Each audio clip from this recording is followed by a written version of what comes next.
mataifa yote ndio Baba yanakufahamu kuwa wewe ni Bwana usiyeshindwa. Na kabila zote za dunia ni wewe tu. Haleluya. Ni wewe, ni nyosha mikono yako Bwana. Ni wewe tu. Kwa moyo wako Bwana. Ni wewe tu. Funga macho yako ujiachie wewe. Mwambie kutoka moyoni. Mwambie kutoka moyoni. Mwambie kutoka moyoni. Mwambie kutoka moyoni. Wewe tu. Yes. Yes. Mungu na Yesu. Oh, ni wewe Bwana. Oh, ni wewe Bwana. Sina mwingine ila wewe. Ninataka ujue kwamba ninakupenda Yesu. Ninakupenda Yesu. Ninakupenda Yesu. Ninakupenda wewe peke yako wewe Bwana. Nakupenda Yesu. Nakupenda Yesu. Nakupenda Yesu.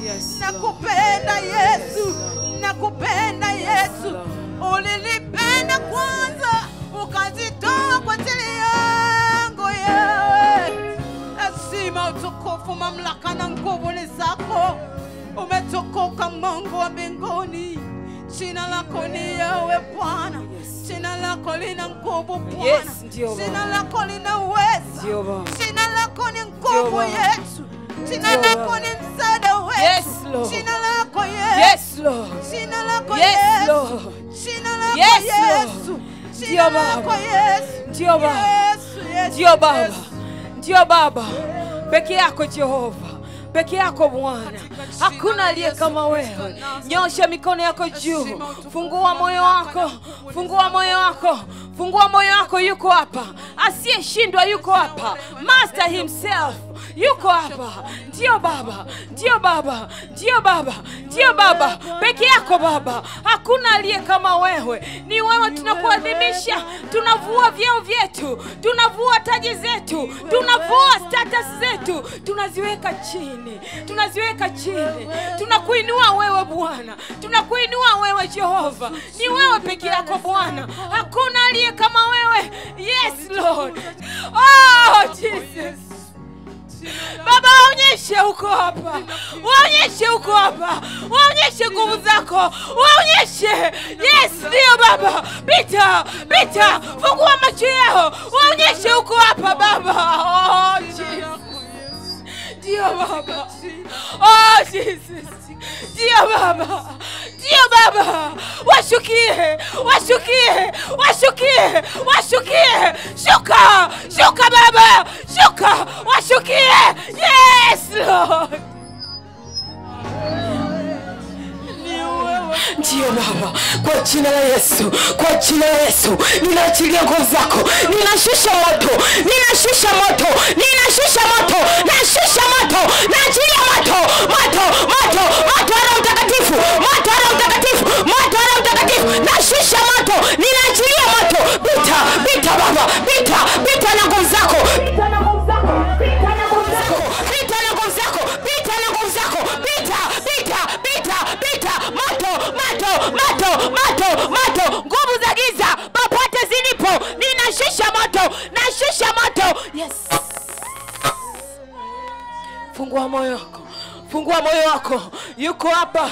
Yuko hapa. Yuko imani. Yuko imani mwako. Anapita. Yuko kwenye hema. Anapita. Ndio Baba, pita. Pita. Nashusha nguvu zako. Ninaachilia nguvu zako. Kwa jina la Yesu. Kwa jina la Yesu. Kwa jina la Yesu. Naachilia moto. Moto. Moto. Moto. Moto. Moto. Yes.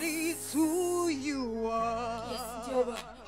jina la Yesu, kwa jina la Yesu, ninaachilia damu ya Yesu, ninaachilia damu ya Yesu, naachilia damu ya Yesu, naachilia damu ya Yesu kwenye hema lote, naachilia damu ya Yesu kwenye vifungo vyote, kila wanapodaiwa, ninaachilia damu ya Yesu, damu ya Yesu ipite, damu ya Yesu ipite, damu ya Yesu ipite, damu ya Yesu, damu ya Yesu, damu ya Yesu, damu ya Yesu, damu ya Yesu, damu ya Yesu.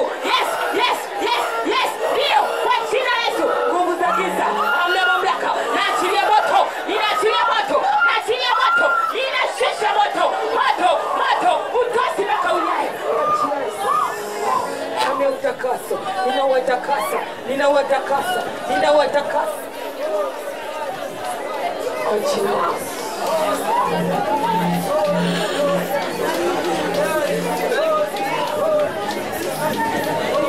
Jina la Yesu, kwa jina la Yesu, nguvu za giza, kwa jina la Yesu, naachilia moto, ninaachilia moto wa Roho Mtakatifu katika jina la Yesu. Amna mamlaka, damu ya Yesu imemkomboa, damu ya Yesu imemweka huru, damu ya Yesu imemkomboa. Kwa mamlaka ya jina la Yesu, ninamtoa kwenye vifungo vyote, ninamtoa, nabatilisha nafsi yake, nafsi yake, ni nafsi yake, nafsi yake mlikoiweka, ninaikomboa nafsi yake. Naachilia moto wa Roho Mtakatifu, naachilia moto wa Roho Mtakatifu, naachilia moto wa Roho Mtakatifu, ninaachilia moto wa Roho Mtakatifu kwa mamlaka ya jina la Yesu Kristo anazo.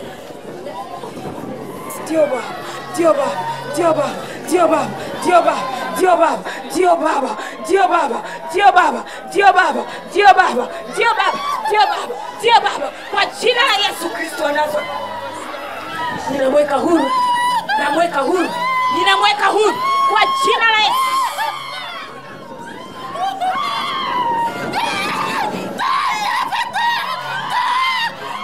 Navua pete, pete ya ndoa, pete ya kipepo, pete ya kipepo, ninavua, naachilia moto, naachilia moto. Pete ya kipepo, pete mlizovalisha, pete za kipepo, ninaachilia moto, ninaachilia moto, naachilia moto kwa jina la Yesu. Majini mahaba, majini mahaba, majini mahaba, majini mahaba, popote mlipo, majini mahaba, ninaachilia moto, ninashusha moto, naachilia moto kwa jina la Yesu. Navunja hayo maagano kwa mamlaka ya jina la Yesu, kwa mamlaka ya jina la Yesu, kwa mamlaka ya jina la Yesu, kwa mamlaka ya jina la Yesu, kwa mamlaka ya jina la Yesu, kwa jina la Yesu, kwa jina la Yesu, kwa jina la Yesu, ninaachilia moto kwenye vidole vyao, kwenye vidole vya pete kwa jina la Yesu. Majini mahaba, popote mlipo, ninashusha moto, naachilia moto, moto, moto, moto. Ndoa za kipepo, ndoa za kipepo, ndoa za kipepo, ndoa za kipepo, hamna mamlaka kwa jina la Yesu. Fungua moyo wako, fungua moyo wako, funga macho yako, usimwangalie mwingine. Mwambie Baba, na mimi niko, niguse. Mwambie Baba, na mimi niko hapa leo, niko hapa, siondoki mpaka uniguse. Mwambie, mwambie, mwambie niko hapa. Ndio Baba, ndio Baba, ndio Baba. Fungua, pita, fungua watoto wako, pita, watoe kwenye vifungo. Ndio Baba, ndio Baba, ndio Baba, ndio Baba, ndio Baba, ndio Baba, ndio Baba, ndio Baba. Pita peke yako, pita peke yako, pita peke yako, pita peke yako. Ninamweka huru kwa jina la Yesu, ninamweka huru kwa mamlaka ya jina la Yesu, kwa mamlaka ya jina la Yesu, kwa mamlaka ya jina la Yesu. Pita imani mwako, pita imani mwako, pita, pita, pita, pita, pita. Naachilia nguvu zako, naachilia nguvu zako, naachilia nguvu zako. Yes, ndio Baba, naachilia moto, naachilia moto, moto upite, moto upite, moto upite, moto, moto, moto, moto, moto.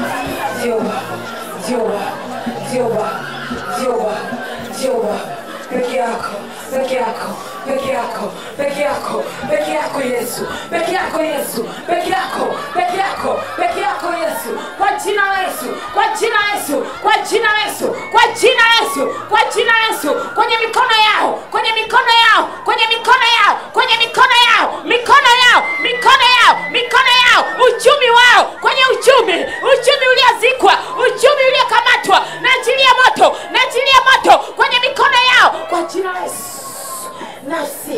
Nafsi zilizoibiwa, nafsi zilizozikwa, ninazikomboa kwa jina la Yesu. Kila kwenye deni nalipa damu ya Yesu. Kila wanakodaiwa damu ya Yesu ipite. Kila kwenye deni naachilia damu ya Yesu katika jina la Yesu Kristo wa Nazareti. Yesu. Ndio Baba. Ndio Baba. Ndio Baba. Ndio Baba. Yes Lord. Yes Lord. Peke yako. Peke yako Baba. Peke yako. Nyosha mikono yako miwili juu tuombe. Baba, tunasema asante. Tunakushukuru Baba yetu, our darling Father. Baba yetu, tunasema asante kwa ajili ya kibali kwa siku hii, ikiwa ni siku ya kwanza kati ya siku 2 ambazo umetupa hapa Dar es Salaam. Tunakushukuru Bwana, tunasema asante kwa kibali. Asante kwa kila nafsi ambayo umeleta mahali hapa siku ya leo. Iko sababu kwa nini yuko hapa siku ya leo. Basi makusudi yako yakatimie kwa mamlaka ya jina la Yesu Kristo wa Nazareth. Ninaomba mfalme wa amani unisaidie na mimi uliyenituma kuachilia hili neno kwao siku ya leo katika jina la Yesu Kristo wa Nazareth. Nipe roho ya ujasiri, Roho yako Mtakatifu akalifundishe yeye mwenyewe kwa kadri ya mapenzi yake katika jina la Yesu. Ninafungua fahamu zao, ninafungua mioyo yao wapate kulisikia na likazae matunda ndani yao kwa mamlaka ya jina la Yesu Kristo wa Nazareth. Na kila aliyekuja mahali hapa Baba umguse asirudi kama alivyokuja. Tunakushukuru Jehova, tunakabidhi kila kitu mikononi mwako Jehova, ukatuhudumie kwa kadri ya mapenzi yako Bwana. Asante Yesu, katika jina la Yesu Kristo wa Nazareth. Amen. Unaweza kukaa uweponi mwa Bwana.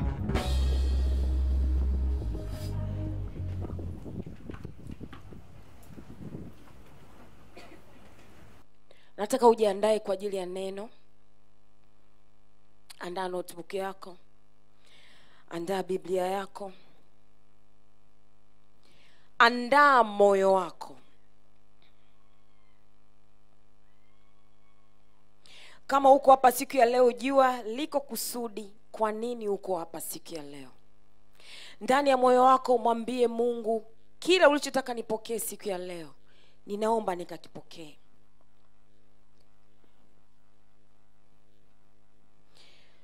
Neno ambalo ameachilia Baba leo kwa ajili yako, yeye mwenyewe kwa kinywa chake, neno baada ya neno, kwa sababu anataka upone, anataka kila mmoja apone, na anatupenda pamoja na dhambi zetu zote tulizokuwa nazo. Leo kuna mwingine ametoka kufanya dhambi lakini yuko hapa na Mungu anamhudumia, anatupenda pamoja na mapungufu yetu yote, na achoki kutukumbusha kila siku. Neno ambalo ameiachilia kwako leo lina kichwa kinasema viwango vya Mungu. The standards of God. Viwango vya Mungu. Viwango vya Mungu. Ni viwango ni nini? Sio viwango vya Mungu. Viwango kwanza ni kitu gani?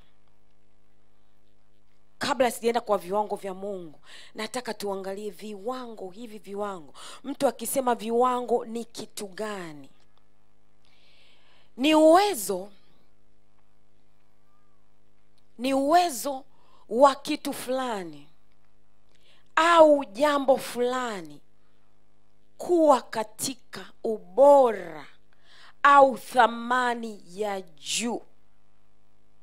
Uwezo wa jambo fulani au kitu fulani kuwa katika ubora au thamani ya juu. Mtu akisema viwango anamaanisha ni level ya juu kabisa. hii ni gari ya viwango, ni level ya juu kabisa.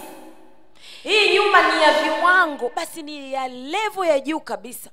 Mtu akimaanisha viwango anamaanisha iko kitu au hilo jambo lina ubora au thamani ya juu.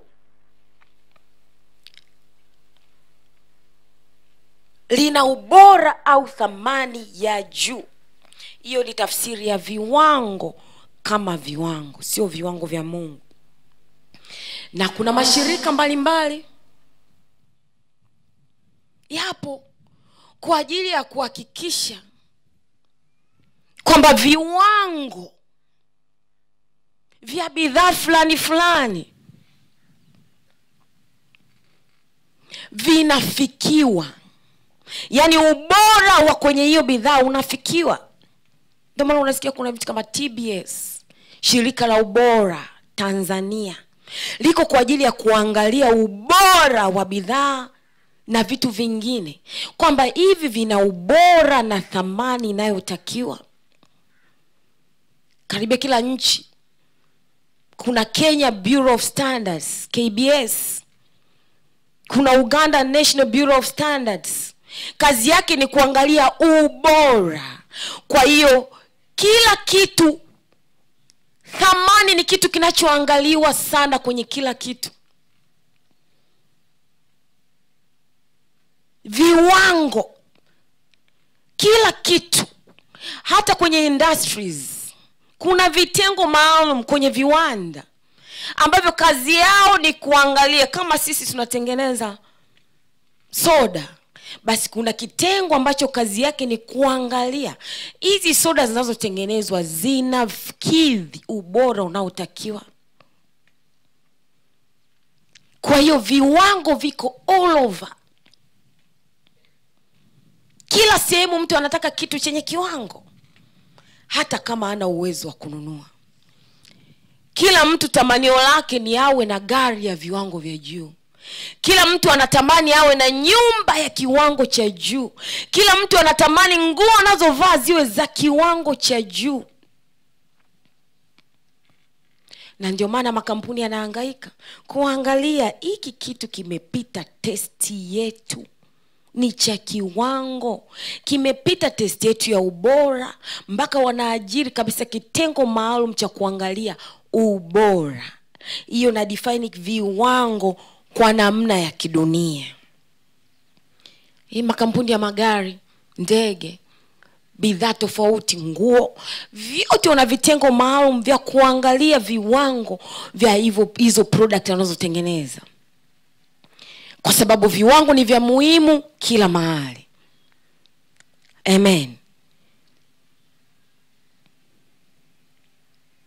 Na kuna viwango vikifika level fulani, kama product haina kiwango kinachotakiwa, either kinachomwa moto au kinakuwa reject, hakijakidhi, hakina ubora ule unaotakiwa kuwa cha kiwango kile kinachotakiwa, kinapelekwa kando. Akipelekwi sokoni, ndio unakuta vinachomwa vingine, kwa sababu hakijakidhi ubora unaotakiwa. Sasa watu wengi sana nataka kusema almost all, wanapenda vitu vyenye thamani, vyenye ubora, tena walipe kidogo kwa ajili ya kitu chenye ubora. Hata kama ana hela, atanunua tu gari ya aina fulani ambayo sio ya viwango vile, lakini ndani yake anatamani kuwa na gari fulani ya kiwango cha juu.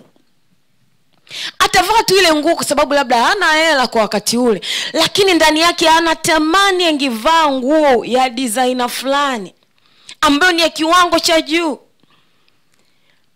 Anaishi tu kwenye ile nyumba, amejenga ile nyumba, lakini ndani yake anatamani angekuwa na nyumba ya kiwango cha juu ya aina fulani.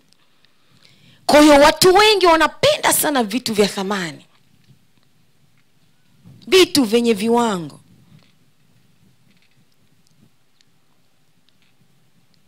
vitu vyenye uwezo mzuri. Sasa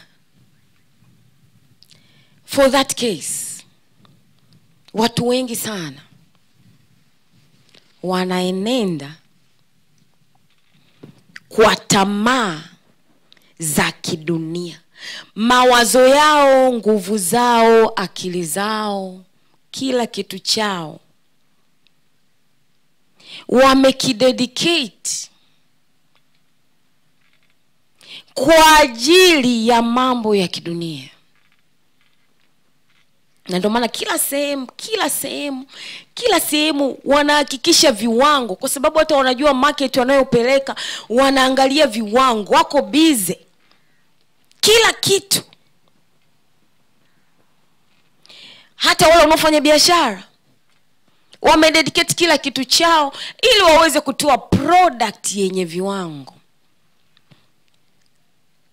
Hata wale wanaopika vyakula wanauza, wanajaribu kuwa kwenye level fulani ili wawe wa viwango vya juu. Kwa sababu gani? Market wanayopeleka nayo inaangalia viwango. Kwa hiyo utaona akili ya kila mtu iko dedicated kwa ajili ya kumiti viwango vya kidunia. Yani viwango kwenye biashara yangu, viwango kwenye sehemu fulani. Akili zao na kila kitu chao kiko kwa ajili ya kumiti viwango vya kidunia.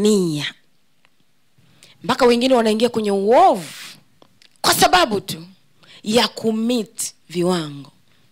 Anataka kwenda TBS kupeleka product, hamit vile vigezo, ataenda ataforge. Hiyo ni dhambi tayari. Anaingia kwenye uovu kwa ajili tu ya nini? Viwango vya kidunia. Wengine nimeshasikia hata watu wanauza watermelon, wanachoma ile watermelon syringe ya rangi nyekundu ili ionekane ili ni zuri limeiva. Anaingia kwenye uovu ili tu aonekane product yake ni ya viwango vya juu. Kwa mtu akikata leo watermelon ataona ni jekundu, lila kiwango cha juu. Akili yake ameidedicate kumit kiwango cha kidunia. Nimetoa tu mfano rahisi. Lakini hata wale wanaotengeneza bidhaa fake wamededicate kila kitu chao, wanaforge. Wala hawajali uovu wanaofanya. Wanachojali ni kumit viwango vya kidunia. Kwa sababu gani? Watu wanaowazunguka ni watu wa viwango. Wanajali viwango vya kidunia zaidi. Sasa viwango vya Mungu, viwango vya Mungu, somo linaanzia hapa. Nimewaelezea kule upate idea viwango vya kidunia vikoje.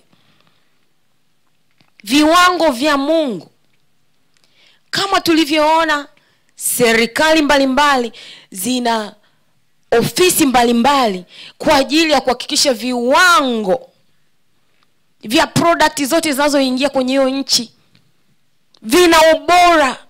Kwa sababu gani? Serikali inataka wananchi wake wasiingie kwenye madhara. Na ndio maana wameweka hiyo.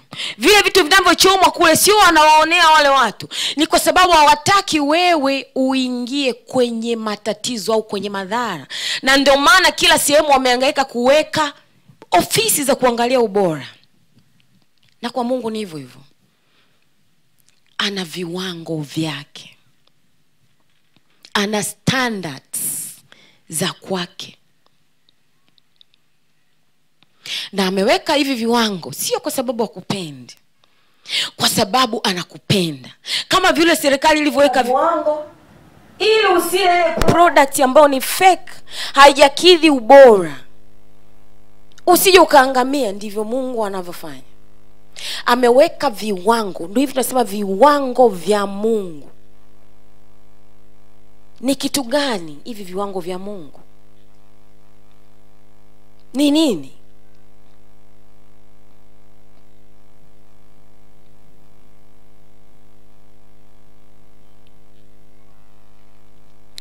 Viwango vya Mungu ni uwezo wa juu sana wa mambo au jambo au vitu vyovyote vya kimungu vilivyo kwenye ubora na thamani ya juu mno kuliko vyote duniani. Vile viwango tunavyokimbiliana navyo vyote huku duniani, gari, nyumba, nguo, nini, vyote viko chini. Viwango vya Mungu viko juu zaidi ya kila ambacho unawaza huku duniani. Warumi 14:6-7.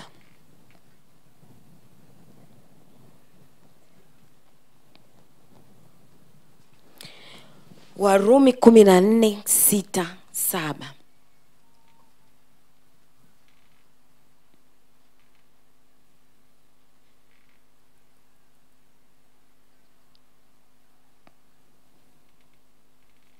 Inasema, yeye aadhimishaye siku huiadhimisha kwa Bwana, naye alaye hula kwa Bwana, kwa maana amshukuru Mungu.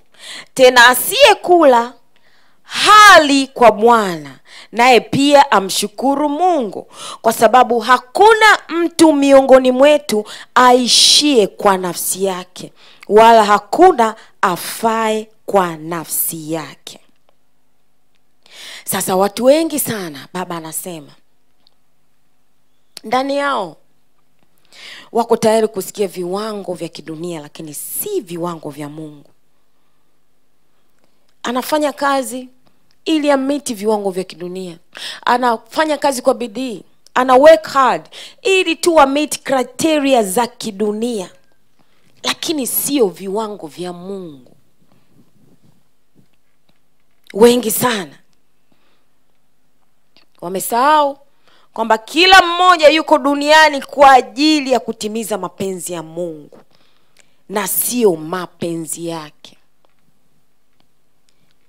Anamaanisha kama uko busy kutafuta viwango vya kidunia, unafanya mapenzi yako. Anachotaka kwanza kujua viwango vya kimungu kwenye biashara yako. Hiyo biashara kwa nini unaifanya? Mungu alikuambia nini mara ya kwanza wakati unafanya hiyo biashara? Je, unaifanya tu kwa ajili ya dunia au kwa ajili ya Mungu? Una meet viwango vya Mungu au viwango vya kidunia? Haijalishi ni kubwa kiasi gani. Haijalishi ni kubwa kiasi gani. Mungu anachotaka, usiangalie biashara yangu ni kubwa kiasi gani. Angalia, je, nina meet viwango vya Mungu? Niko kwenye standard za Mungu? Haijalishi ni ndogo kiasi gani. Kama wewe huko una aim ya kufanya biashara yako ionekane, iwe quality mbele za watu, hapo unaangalia, unatafuta viwango vya dunia. Umejaribu kuangalia Mungu anataka nini kwenye hiyo biashara yako? Hiyo ndio point muhimu. Chochote unachofanya, una meet viwango vya Mungu? Anataka usiangalie dunia inataka nini. Angalia Mungu anataka nini. Hapo ndipo utakapo meet viwango vya Mungu. Unapoangalia dunia inataka nini, hivyo ni viwango vya dunia. Na ni hasara kumiti viwango vya dunia ukakosa viwango vya Mungu. Unafanya hiyo kazi kwa hasara. Tumeangalia kwenye definition ya viwango vya Mungu ni ubora wa juu zaidi na thamani ya juu kuliko chochote kile. Kwa kuliko upate credits kutoka kwa watu wanaokuzunguka, angalia kwa Mungu ninapata credits au ninapata kwa wanadamu peke yake. Wewe umeridhika hapo ulipofika? Yamkini Mungu anataka kuna sehemu mbele zaidi. Wewe ukikazana na yeye na kufikisha kule ambako anataka ufike kwenye viwango vya kimungu. Wewe umeridhika hapo ulipofika, wala hutaki kumtafuta tena wala kumuuliza. Kila kitu unafanya wewe mwenyewe. Unajiona umefika. Machoni pako unaweza kuona ni vyema sana na vya viwango.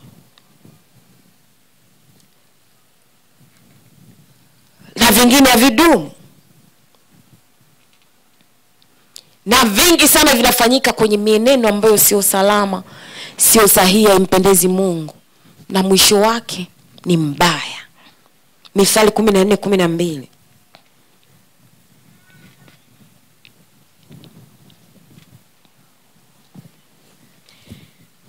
Mithali 14:12.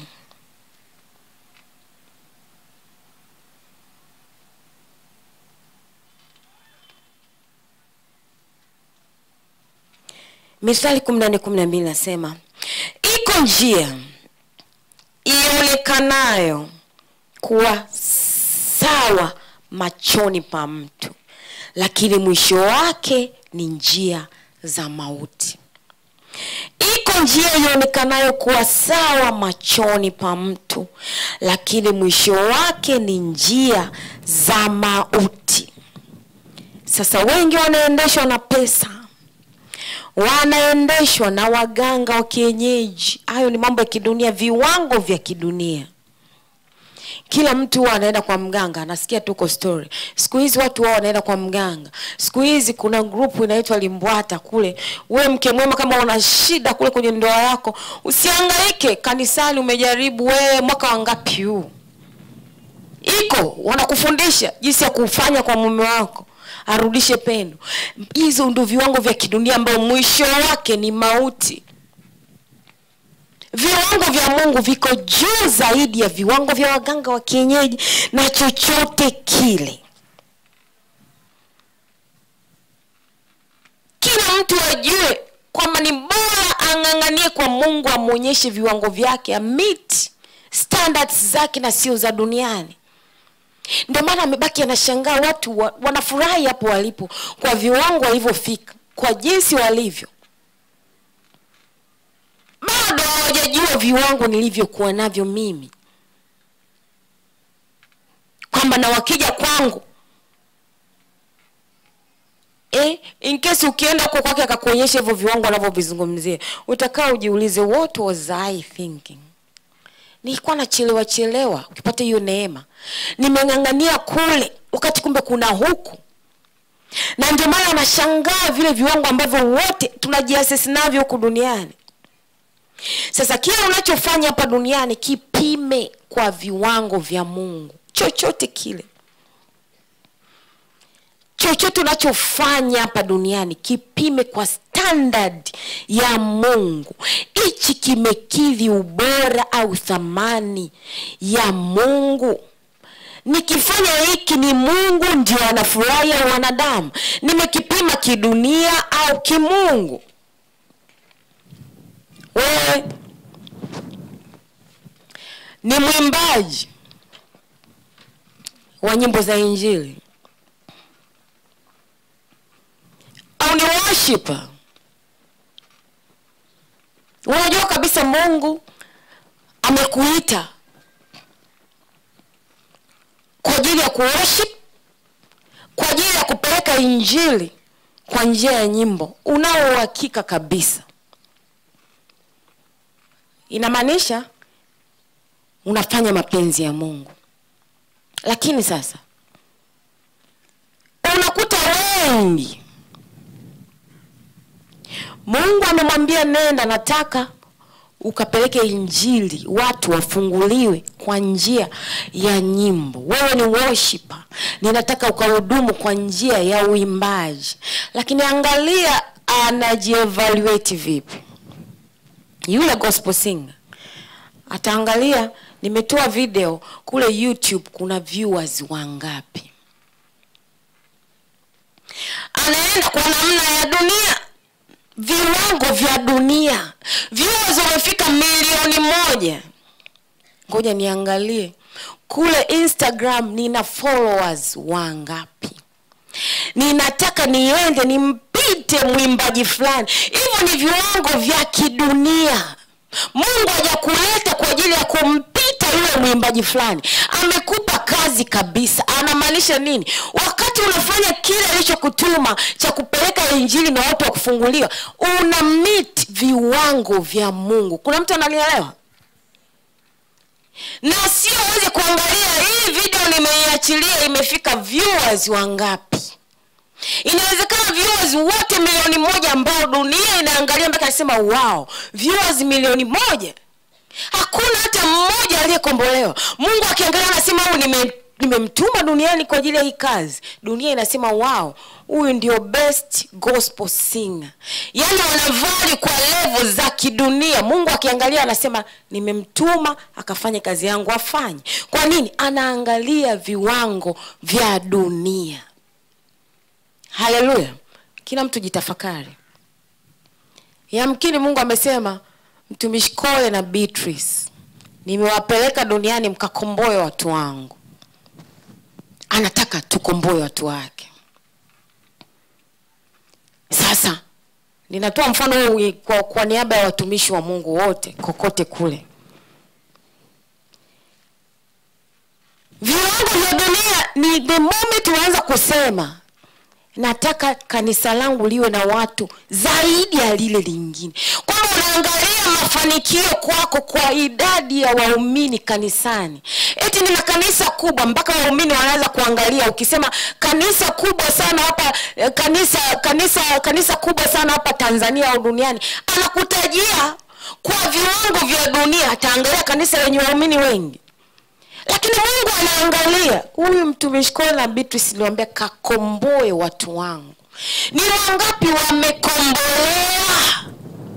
Sio wangapi walikuja kwenye ile semina. Kuangalia wangapi walikuja, tunaenda kwenye level za kidunia. Tunatakiwa tuangalie viwango vya Mungu, hata kama walikuwa 5. Lakini wote wamekombolewa. Kule mbele za Mungu hapo huko kwenye viwango vya Mungu vya juu sana. Dunia itasema mbona ni 5 tu? Na sio kuangalia huyu ana followers wangapi kule Instagram. Ile idadi ya followers wapi popote ulipo na waumini. Ni viwango vya kidunia kwamba huyu anao wengi. Basi dunia ina judge kwa viwango vya kidunia. Mungu akiangalia anasema huyu anao followers 2.5 million. Lakini ni wangapi wamekombolewa? Nilimtuma aende akakomboe watu, hakuna hata mmoja. Haja meet viwango vya Mungu. Lakini dunia inasemaje? Ikifungua pale wow, huyu ana followers wengi na kila mtu anaanza kufollow sasa. Huyu atakuwa na upako huyu. Kumbe Mungu anamwangalia kwa namna nyingine. Dunia viwango vyake kwa namna nyingine, Mungu kwa namna nyingine. Haleluya. Ninatoa mifano rahisi ili unielewe vizuri sana.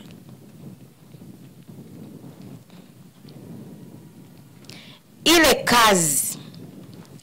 Twende kwanza kwenye waumini. Waumini anaenda kanisani Jumapili. Kuanzia Jumatatu iliyopita ameanza kuandaa nguo ya kuendea kanisani.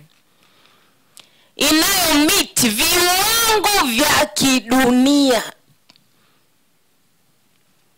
Tena hapo ataangalia kule kanisani nakosali watu wanapendeza sana. Kwa hiyo anatafuta the best. Katafuta nguo na kiatu kaweka pembeni. Kwa kuangalia criteria viwango vya duniani. Lakini muulize amejiandaaje kiroho kwenda kupokea Jumapili. Hajaangalia viwango vya Mungu, ameangalia viwango vya duniani. Pochi iko vizuri, viatu viko vizuri, nguo yangu iko vizuri kwa ajili ya Jumapili. Kamaliza. Kwa nini? Kwa sababu ya viwango vya duniani. Ni heri uende ukiwa hata umevaa kanga, lakini ndani yako umemeet viwango vya Mungu. Na shida wengi sana wanashindwa hiyo, wanashindwa kucomply kwa sababu wanaogopa. Kila siku wanawaambia Mungu kukuelewa inatosha. Haijalishi wengine wanasema nini, watasema huyu alikujaje? Mbona huyu anakuja hivi? Mbona huyu yuko hivi? Mbona huyu yuko 1 2 3? Wewe hakikisha unamiti viwango vya Mungu. Haijalishi mwingine kule nje anasema nini. Haleluya. Wale wanaofanya biashara, Nimesema kila kitu unachofanya. Wale ambao mmeshaingia kwenye biashara na mjamuuliza Mungu, rudi kwenye magoti kamuulize Mungu, hii biashara ni kweli unataka nifanye? Kama alikwambia ndio, muulize kwa nini unataka nifanye. Alafu ukishapata jibu, ishi kwenye viwango vya Mungu anavyotaka. Usiangalie duka limekuwa kubwa kiasi gani. Yamkini na watolea mfano rahisi, labda Mungu alikwambia nakupa hii biashara kwa sababu kwenye pesa ya faida utakayopata ninataka kiasi fulani, asilimia fulani uwe unapeleka kwa yatima, asilimia 20 ninataka iende kwa yatima au kwa wajane au kwa wahitaji, inayotoka kwenye biashara yako. Kumiti viwango vya kimungu ni kuhakikisha kila asilimia 20 unayopata inaenda kule inakotakiwa. Haijalishi biashara ni kubwa kiasi gani.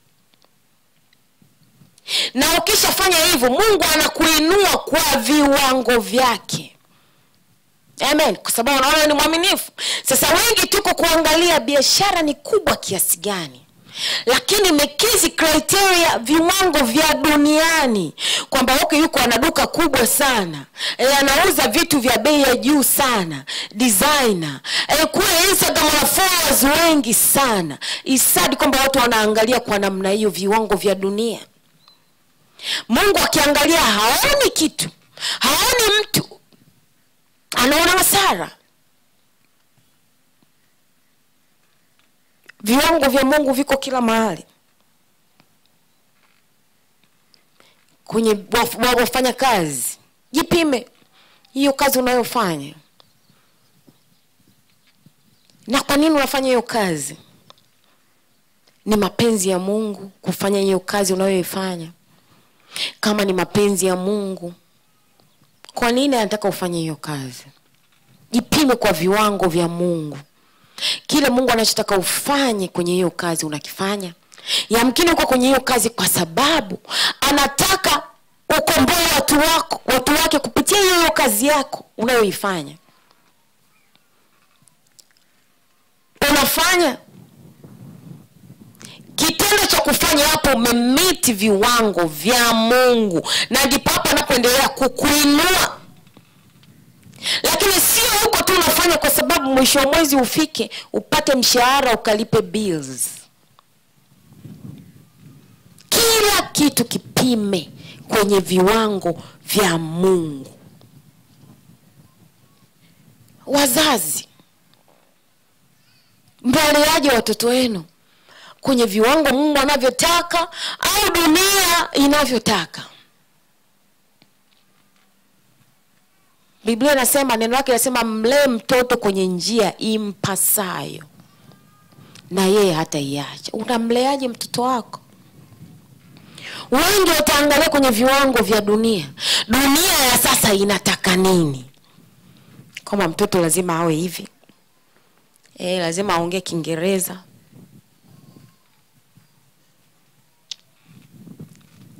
lazima awe hivi na hivi na hivi. Dunia ndivyo inavyotaka. Hivyo ni viwango vya dunia. Mungu anasema nini kuhusu malezi? Ndicho Mungu anachotaka. Unamlea mtoto wako kwenye viwango Mungu anavyotaka. Wanafunzi, je, wale mnaosoma, unasoma kwenye viwango vya dunia au vya Mungu?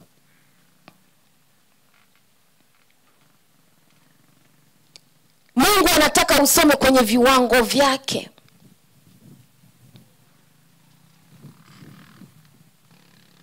Viwango unavitest, unavipima kwa neno lake. Kama ulipewa neno direct na Mungu kwamba Messi, ninataka ufanye 1, 2, 3,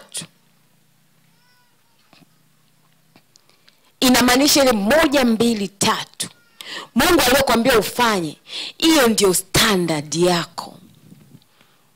Lakini sio kila mtu amepewa neno, lakini kila mtu analo kusudi.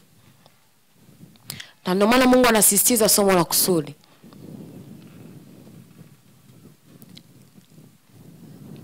Sasa kama hujapewa hilo neno direct. Hiyo Rima World inaitwa direct kwa Mungu. Jipime na neno lake, Biblia. Kile unachofanya kipime na neno lake kutoka kwenye Biblia. Na huko ukijua kwamba uko duniani kwa sababu maalum. Hakuna aliyekuja duniani kupoteza muda. Kila mtu yuko duniani kwa kusudi maalum la Mungu. Mungu ametaka awe duniani kwa sababu lipo kusudi. Hilo kusudi limeandikwa jina lako. Wewe kuliishi hilo kusudi inamaanisha umekutana nalo.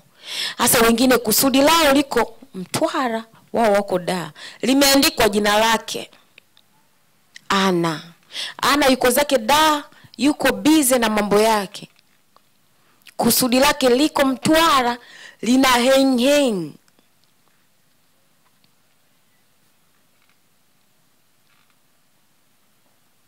Kuna mtu kusudi lake ni kuombea wagonjwa, ila saizi ni bank teller, anahesabu hela kuanzia asubuhi mpaka jioni.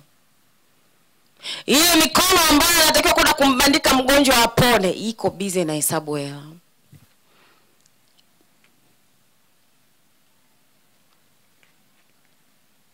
Matokeo yake wagonjwa wanakufa kule hospitali. Wewe uko kwenye viwango vya dunia. Unaangalia tu hapa mwisho wa mwezi nipate hela, bila kujua ungeenda kufanya lile kusudi lako kule la kuombea wagonjwa, ungekuwa kwenye viwango vya Mungu anavyovitaka. Ndio hapo ndo anasema Mungu anasema anaangalia mpaka anasikitika, huyu angejua. Hakuna ambaye anatembea kwenye kusudi lake ambaye anatahayarika. Hakuna. Kwa sababu kwenye njia ya kusudi yako ndio kuna kila kitu. Wakati unafanya kusudi lako ndio kuna kila kitu Mungu alichoandaa kwa ajili yako. Kwa nini? Anajua unahitaji. Wakati unafanya kusudi lako ndio kuna kila kitu Mungu alichoandaa kwa ajili yako. Kwa nini? Anajua unahitaji. Anajua kile unachohitaji. Lakini sasa wewe uko umestuck kwenye barabara nyingine ambayo Mungu haitambui. Atakuwekeaje vile vya kwako kule? Ndio hiyo unaishia kuwa na stress. Uko umeajiriwa ndio, wewe ni bank teller, mikono yako imejaa upako wa uponyaji, lakini uko busy, upako unapotea bure, upotee, umejaa vumbi. Niliwapa ushuhuda wangu nikawaambia, kabla sijaanza kutumika nilikuwa nakimbia pamoja na message nilizokuwa napewa na watumishi mbalimbali, mpaka alipokuja mmoja huyo akaniambia anaona nimejaa huko ndani na treasures lakini zimejaa vumbi. Anamaanisha ni kwamba sizitumii tena. Akasema kufanya mchezo unakufa nazo.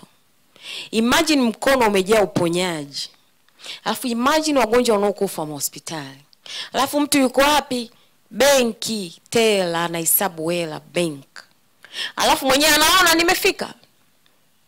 Wakati ukienda kufanya ile kazi ya Mungu aliyokuitia, unajipima kwenye viwango vya Mungu, au utakaa ukose. You will never lack, kwa sababu unatembea kwenye njia Mungu anayotaka, na utapata amani ya kutoka kwa Mungu. Lakini huku si unapokea hela mshahara mwisho wa mwezi, tena mishahara mingi huwa haikutani. Nadanganya?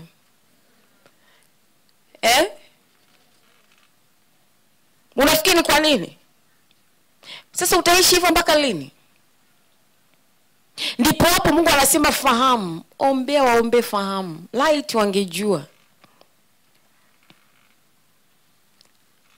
Mimi tangia nimeanza kuambiwa ni mtumishi mpaka nilianza kukubali, nilivyoingia nikasema hivyo kwa nini? Hivyo ni kwa nini mimi kule nyuma nilikuwa sielewi? Ufahamu wangu ulikuwa umefungwa. Kwa sababu hata kama una hela, una amani. Kwani hela ni kila kitu? Lakini unaweza kuwa na hela na bado una amani. Na hiyo kazi ambayo unaifanya inakulia muda wako kuanzia asubuhi mpaka jioni. Bado una stress. Bado madeni yamekimbizana. Ukipokea tu unaitoa yote mpaka inakuwa negative tena. Hiyo negative inajilipa kwenye wewe unaokuja ambao bado hujafanyia kazi. Yaani unadaiwa kwenye maisha mpaka ni negative.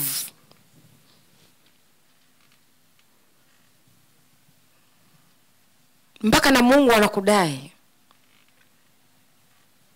Na ni hatari kudaiwa na Mungu. Kwa nini? Kwa sababu nataka kumiti viwango vya kidunia na sio viwango vya Mungu. Kaa chini muulize Mungu.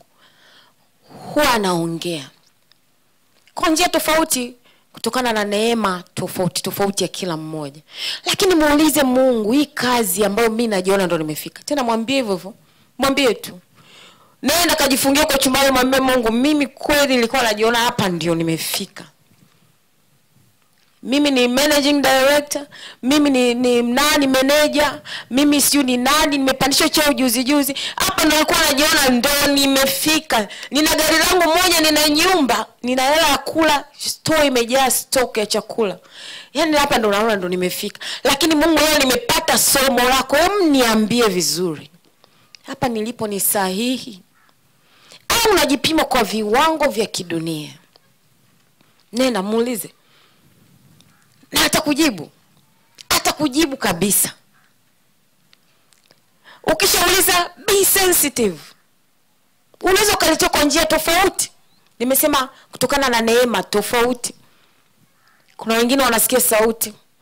Kuna wengine ndoto. Kuna wengine neno. Kuna wengine maono.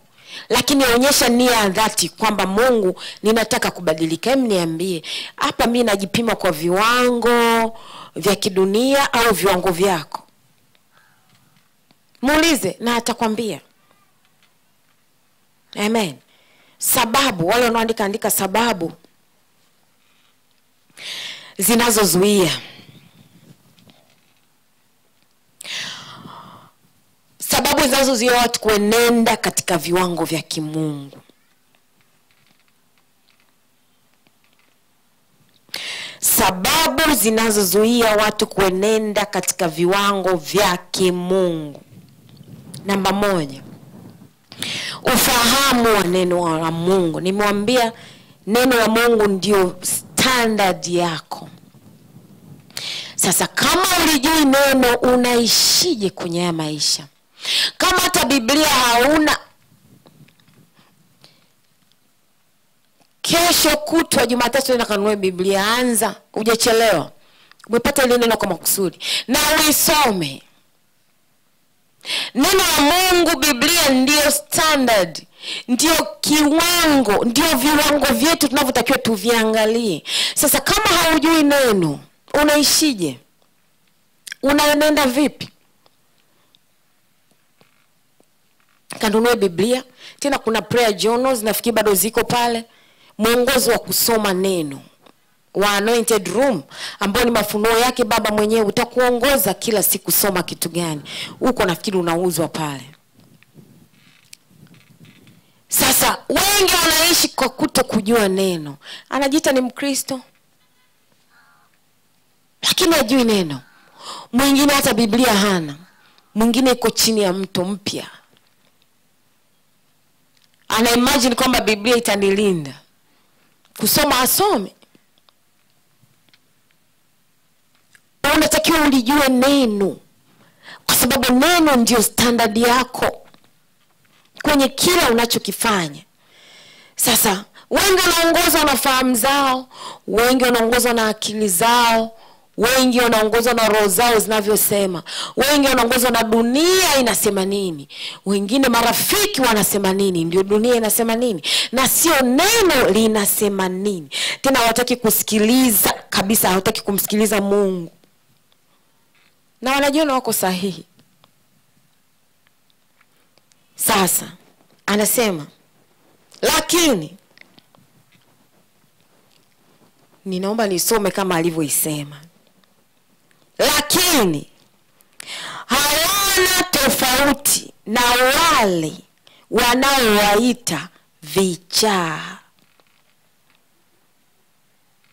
kwa kuwa wote wamefungwa akili zao. Mawazo ya yule wanayemuita kichaa anapokuwa katika sehemu yake, labda jalalani au wapi, yeye anaona yuko sahihi. Popote pale alipo anajiona yuko sahihi, na chochote anachofanya yeye ndani yake anaona ni sahihi. Tena anaweza kujiona yeye ana viwango kuliko hata wale wengine. Ndivyo ilivyo. Ni kama walevi tu. Ni kama walevi, ukisha kunywa ile pombe ukalewa kabisa, unajiona huko nchi nyingine. Mtumishi Beatrice hapa alikuwa ananisimulia. Si mnajua ushuhuda wa Mtumishi Beatrice? Akawa ananiambia ni ukivuta bangi unaona kila kitu, kama hata huko kichumba kimoja unaona bonge la jumba.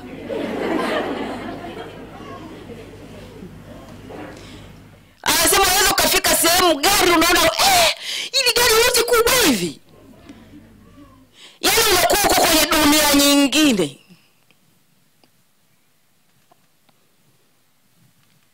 Hao ukilewa ndio kama wale ambao wanawaita vichaa, wenye afya ya akili, ugonjwa wa afya ya akili. Sasa ile bangi kisha isha upombe. Anasema lakini pale anapopata neema ya kufunguliwa akili zake ndipo anaweza kutambua kuwa kumbe hapa sehemu nilipo sio sahihi. Inamaanisha fahamu na akili zimefungwa. Ni sawa sana ule mlevi pale au yule ambaye unamuita kichaa. Yeye pale yeye mazingira anaona ni sawa tu. Tena anaona yeye ndo zaidi ya wengine wote. Wewe unayepita mbona unajiona mzima, anaona huyu atakuwa amechanganyikiwa. Sasa ndivyo hivyo Mungu anavyosema, anavyoangalia. Mtu yuko sehemu ambayo Mungu anaona kabisa yuko sehemu kama vile unavyomwangalia kichaa. Lakini bado hujijui kwa sababu akili imefungwa. Na wala hutaki kusikia neno. Siku ukipata neema ya kufunguliwa akili ndio unaanza kusema sasa. Kama kichaa akipata neema ya kufunguliwa akili, ataanza kusema mimi ni kweli nilikuwa nakaa kwenye jalala. Anashangaa alikuwa anakaaje anakula kile chakula. Sasa wengi wanajiona wako sehemu sahihi na salama, lakini sivyo.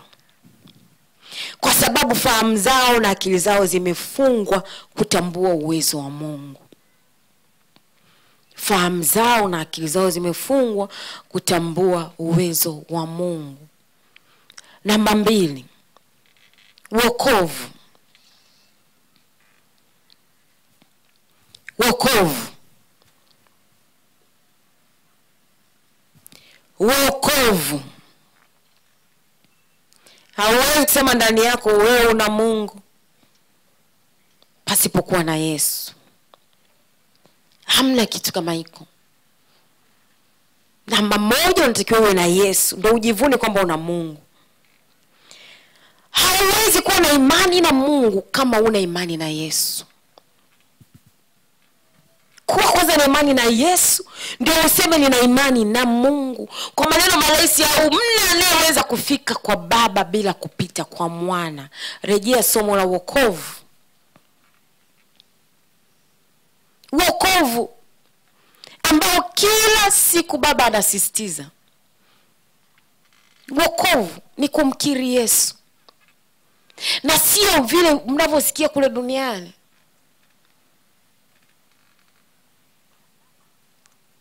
Wokovu ni kumkiri Yesu na kuamini ndani ya moyo wako. Wokovu sio dini. Rejea nenda kasikilize lile somo la wokovu, litakuvusha. Sio dini mpya. Ukiambiwa wokoke sio uhame kule unakosali. Wokovu ni mahusiano binafsi kati yako na Yesu. Ukristo ni nini? Niliwaambia Ukristo sio dini. Christianity is a personal relationship between you and Christ Jesus. Ni mahusiano binafsi kati yako na Yesu. Na ndio maana ile siku parapanda ikilia hawasemi dini fulani twendeni. Kwenye hilo dhehebu lako hilo unaosema ndilo hili, hawasemi dhehebu fulani njoeni. Watachukuliwa, watanyakuliwa wale wanaostahili. Ukristo, dini inakusaidia tu. Dini inakusaidia kuimarisha yale mahusiano ambayo Mungu anataka. Lakini Ukristo ni mahusiano binafsi kati yako na Kristo. Mahusiano binafsi kati yako na Kristo yakoje? Na huwezi kuwa na mahusiano binafsi kati yako na Kristo kama hujamkaribisha. Yaani kwa maneno marahisi, huwezi kujiita Mkristo kama haujamkiri Yesu. Haujamkaribisha atawale maisha yako. Kwa sababu kama unajiita Mkristo, wewe ni mfuasi wa Kristo. Unakuwaje mfuasi wa Kristo wakati haujamkiri? Ukumkiri sio mwambie utoke kwenye ile dhehebu, wala utoke kwenye lile dini. Wengine wamefungwa na udini na madhehebu. Wengi unaona wanatoka kwa sababu tayari Roho Mtakatifu anawahubiria hichi ulichojifunza huku kinatosha. Sio wote. Nenda sehemu fulani ukakue zaidi. Lakini hujaambiwa uhame pale unaposali. Wokovu, Christianity, ni mahusiano binafsi kati yako na Yesu. Na ndio maana nasisitiza kila siku, huwezi kusema una Mungu kama una Yesu. Hauwezi kusema ninampenda Mungu na wakati hauna Yesu. Hauwezi kusema unataka kuwa na viwango vya Mungu wakati haumjui Yesu, wala hauko kwenye viwango vya Yesu. Yesu hayuko ndani yako, wala sio rafiki yako, wala hujamkaribisha kwenye maisha yako. Yesu peke yake ndiye njia na kweli na uzima. Kwa hiyo viwango vya Mungu unavipata kutoka kwake. Sasa watu wanataka uwezo wa Mungu udhihirike juu yao bila Yesu ndani yao. Hamna kitu kama hiko. Ndio maana hatua ya kwanza, mkiri kwanza Yesu. Mkiri yeye kwanza. Na wengi wanaishi bila wokovu. Na ndio sababu ya kutotambua au kutoona viwango vya Mungu, uwezo wa Mungu ndani ya maisha yao. Namba 3, kutokuwa na ushirika na Roho Mtakatifu. Kutokuwa na ushirika na Roho Mtakatifu. Roho Mtakatifu ni msaidizi wetu. Roho Mtakatifu tumeachiwa kwa ajili ya kutusaidia. Baada ya kukombolewa na Yesu, tumeachiwa Roho Mtakatifu. Kama unamwamini Mungu na umemkubali Yesu na una imani naye, basi ni lazima umkubali Roho Mtakatifu. Kwa sababu yeye ndiye anayekusaidia. Na tena yeye ndiye atakuwa rafiki yako, akwambie hapo sasa unapoenda sio. Hicho unachofanya sio. Kwa sababu Roho Mtakatifu ni roho ya Mungu. Kama unataka kwenda kwenye viwango vya Mungu, unahitaji Roho Mtakatifu. Ni roho ya Mungu iliyo juu yetu. Ni roho yake Mungu inayofanya kazi ndani yetu. Inatusaidia kuenenda katika kuyafanya mapenzi ya Mungu. Itakwambia sasa fanya hivi, nenda huku, usiende. Na nimesema sio lazima usikie sauti. Kuna viashiria huwa navizungumzia kila siku. Kukosa amani au kuwa na amani, kuwa na huzuni. Hizo zote ni sauti za Roho Mtakatifu. Wewe unatakiwa tu uwe sensitive. Na usiende kwa mapenzi yako. Anapokuongelesha anataka utii. Sio na kukosesha amani alafu unajifanya hujaelewa. Kuna watu waga wanajifanya hawajaelewa. Unamdanganya nani wakati Mungu anajua kila kitu? Anakukosesha amani usiende huko, lakini wewe ndio umeshapania mimi nataka hii safari. Utajifanya hujaelewa. Alafu unaenda. Yakikukuta ndio unaanza kurudi sasa kwa Mungu. Usiingie kwenye hiyo ndoa unajifanya haujaelewa. Hapo unawaza nini? Sasa mimi na miaka 35, dunia ilishasema mtu kifika miaka 25 hivi ndio uelewe. Sasa miaka 35 tena dunia inasema eti mtu akifika miaka 35 hawezi kuzaa tena. Sasa nitafanyaje mimi? Nimeweza kupanic. Nimepata huyu mchumba nataka kuja, Mungu ananikosesha amani. Ninaingia hivyo hivyo. Yaani unajifanya haujaelewa lakini umeelewa deep down inside you. Unajua hapa ni Mungu ananiambia msingie. Kuna mmoja alinichekesha akatuma message, anasema rafiki yake amemtumia rafiki yake message afanye prayer marathon. Yeye alishamshuhudia, ni single lady huyu. Single ladies, I miss you. Automatically hata nikijisaulisha mnakuja tu. Huyo akamshuhudia mimi bwana nilivyoanza prayer marathon. Kumbe yule boyfriend bwana 1 2 3. Wakati naomba Mungu ajue kama huyu ndiye. Kumbe sie. Ikatokea wameachana. Sasa namconvince rafiki yake afanye prayer marathon. Akamwambia, nifanye prayer marathon niachane na nani? Nikamtaja na jina. Kwa kweli hapana, nitaomba tu mwenyewe. Sasa huyo Mungu akija akamwambia huyu sio wa kwako, si atajifanya haelewa? Roho Mtakatifu anataka umsikie, umuelewe. Kwa sababu yeye ndiye anayejua. Narudia kusema macho yako yameishia kusema huyu ndiye boyfriend, huyu atakayekuja kuwa mume wangu. Macho yako yameishia hapo. Lakini kumbe unajua kumbe kuna mwingine yule kule ambaye Mungu amemwandaa kwa ajili yako. Sio boyfriend tu, nazungumzia kazi, biashara, huduma, chochote kile. Kwa sababu wewe macho yako yameishia kwenye ule ukuta. Kila siku nawatolea mfano. Hamna hata mmoja anayejua nyuma ya ule ukuta kuna nini. Kuna anayejua? Hakuna. Kama wewe macho yako yanaishia pale, mawazo yako hivyo hivyo. Kuna sehemu kuna ukuta na ndipo yanapoishia. Na ndio maana Mungu anasema mawazo yake yako juu zaidi. Anajua umezaliwa lini, kabla hata hajakuumba alikujua. Kila sehemu unayopita mpaka siku ya kufa. Kwa nini usimtegemee yeye? Kwa nini anapokuambia unakataa? Akikwambia wewe amini tu kwamba kuna kitu kizuri amekuandalia mbele. Ndio maana nakushangaa huyu ameamua kung'ang'ania kwenye hii kazi. Hajui kile kule akikufungulia macho aone kile alichokuandalia kule mbele ukitii. Utasema nilikuwa nimechelewa. Nimeng'ang'ania kwa huyu mwanaume. Ananilazimisha kufanya uzinzi. By the way, single ladies, zile request za kuingia kwenye single ladies army zimetushangaza. Kumbe mko wengi hivyo. Mlinielewa lakini vizuri. Walioacha uzinzi ndio nyinyi mmekuja. Mjipigie makofi. Wow. Inabidi siku moja tuombe kibali tuwape hata dina. Lakini hatutaki waje waingie ambao wanaendelea kufanya uzinzi. Tutakula hiyo siku makuku na manini, tutacheza. Alafu tutaomba Mungu wale ambao wamedanganya hapa wazimie hapa chini.